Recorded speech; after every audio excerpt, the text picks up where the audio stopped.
Halo, nama saya Andres Kusuma.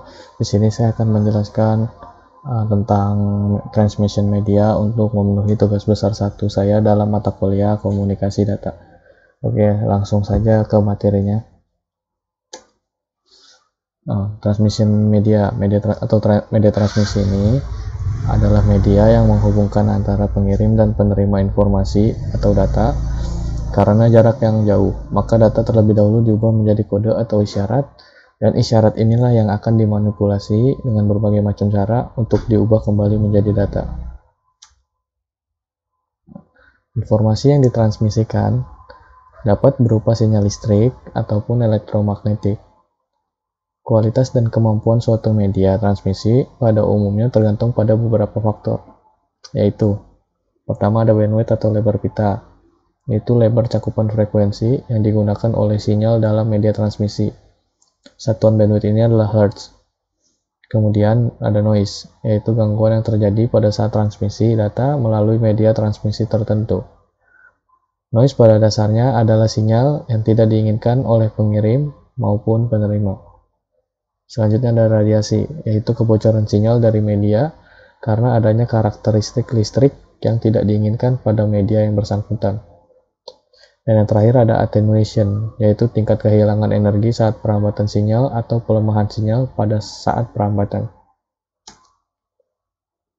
Nah, di sini ada kegunaan dari media transmisi. Media transmisi digunakan pada beberapa peralatan elektronika untuk menghubungkan antara pengirim dan penerima supaya dapat melakukan pertukaran data.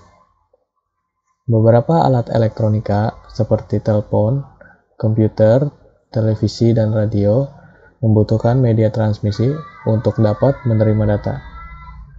Seperti pada pesawat telepon, media transmisi yang digunakan untuk menghubungkan dua buah telepon adalah kabel. Setiap peralatan elektronika memiliki media transmisi yang berbeda-beda dalam pengiriman datanya.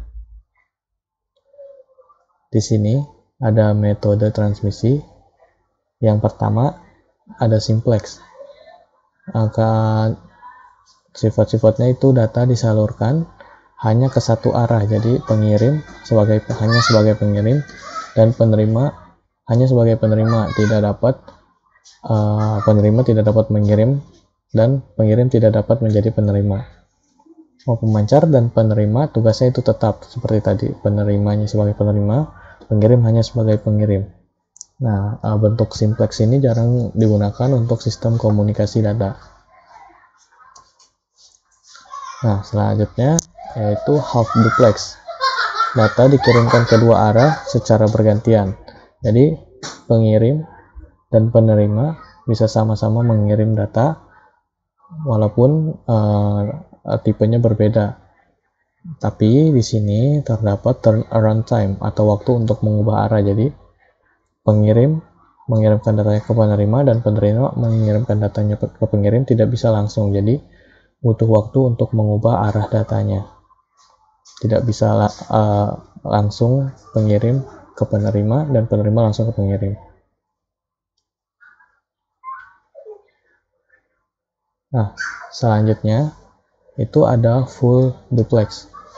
Nah, datanya dikirimkan dan diterima secara bersamaan. Jadi, pengirim dapat mengirimkan data selagi penerima mengirimkan data pengirim. Jadi, untuk full duplex ini, pengirim dapat mengirimkan data dan penerima bisa langsung mengirimkan data tanpa ada waktu untuk mengubah arahnya. Jadi, lebih cepat transmisinya.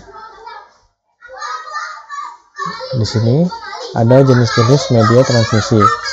Pertama, ada media transmisi terpandu atau guide transmission data. Merupakan media kasat mata yang mentransmisikan sekaligus memandu gelombang untuk menuju pada tujuan. Contoh dari media ini adalah kabel. Yang kedua, ini ada media transmisi tidak terpandu atau unguided media. Unguided media ini merupakan media yang menggunakan sistem gelombang elektromagnetik dalam mentransmisikan informasi dari pengirim ke penerima tanpa ada perangkat fisik yang menuntunnya. Unguided media ini lebih dikenal dengan istilah wireless, yaitu media transmisi tanpa kabel. Media yang tidak dituntun atau unguided media ini diantaranya adalah ada frekuensi radio, gelombang mikro atau microwave, inframerah, dan satelit. Unguided media ini juga disebut dengan unbound transmission media. Di sini ada karakteristik dari transmisi. Di dalam transmisi ini terdapat dua macam arus. Pertama, arus DC atau direct current. Arus ini jarang digunakan dan dipakai biasanya untuk jarak dekat. Dan kecepatannya ini di bawah 300 bit per second. Yang kedua ada AC atau alternating current, dan untuk arus ini sering digunakan, dan arus ini juga digunakan untuk jarak jauh karena arus AC ini kecepatannya tinggi. Jadi karena arus DC ini kecepatannya hanya di bawah 300 bit per second, maka untuk yang AC ini kecepatannya tinggi, jadi digunakan untuk jarak jauh. Nah, karakter media transmisi ini juga bergantung pada yang pertama ada jenis alat elektronikanya, jadi jenis alatnya, kemudian data yang digunakan oleh alat elektronika tersebut, jenis datanya yang digunakan, kemudian ada tingkat keefektifan dalam pengiriman data, seberapa efektif pengiriman data itu, apakah sering hilang di tengah jalan atau banyak noise-nya. Kemudian yang terakhir ada ukuran data yang dikirimkan. Jadi semakin tinggi, semakin besar data yang dikirim ukurannya, maka transmisi medianya akan sedikit lama. Begitu juga dengan sebaliknya, bila ukuran datanya lebih kecil, maka media transmisinya akan mentransmisikan itu dengan cepat. Nah, jika berbicara dengan media transmisi, maka tidak lepas kaitannya dengan jaringan komputer. Jaringan komputer ini adalah suatu sistem yang terdiri atas komputer dan perangkat jaringan lainnya yang bekerja sama untuk mencapai tujuan tertentu. Nah, menurut Wibowo, komputer, printer, atau perangkat keras lainnya yang terhubung dengan jaringan disebut dengan istilah node. Nah, di sini ada tujuan dari jaringan komputernya. Nah, tujuan utama dari jaringan komputer ini adalah untuk berbagi sumber daya, baik itu penggunaan software maupun hardware. Jaringan komputer memungkinkan satu komputer dapat terhubung dengan komputer lainnya di tempat yang berbeda atau berjauhan. Secara umum, berdasarkan skalanya, ukuran jaringan komputer terbagi menjadi 3 skala, yaitu yang pertama ada Local Area Network atau LAN, kedua ada Metropolitan Area Network atau MAN, yang ketiga ada Wide Area Network atau WAN. Nah, yang pertama ada Local Area Network. Nah, media transmisi yang banyak digunakan pada LAN atau Local Area Network ini yaitu kabel UTP atau Unshielded Twist Pair dengan konektor RJ45.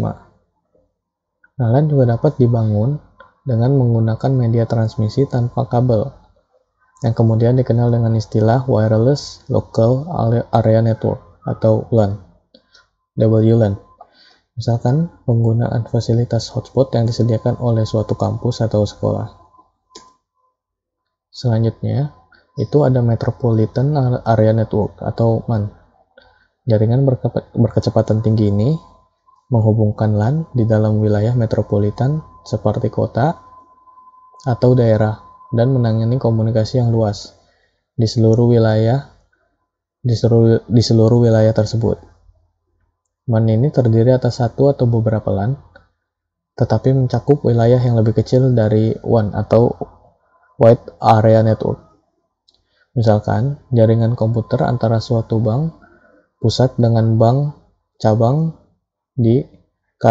dengan bank kantor cabang pembantu di daerah.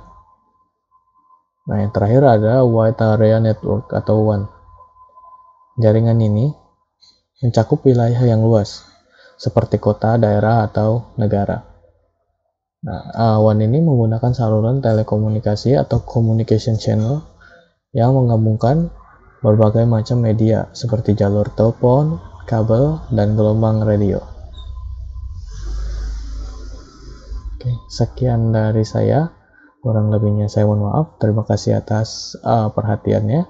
Terima kasih juga atas waktunya untuk menonton. Jika ada kritik dan saran boleh ditulis di kolom komentar.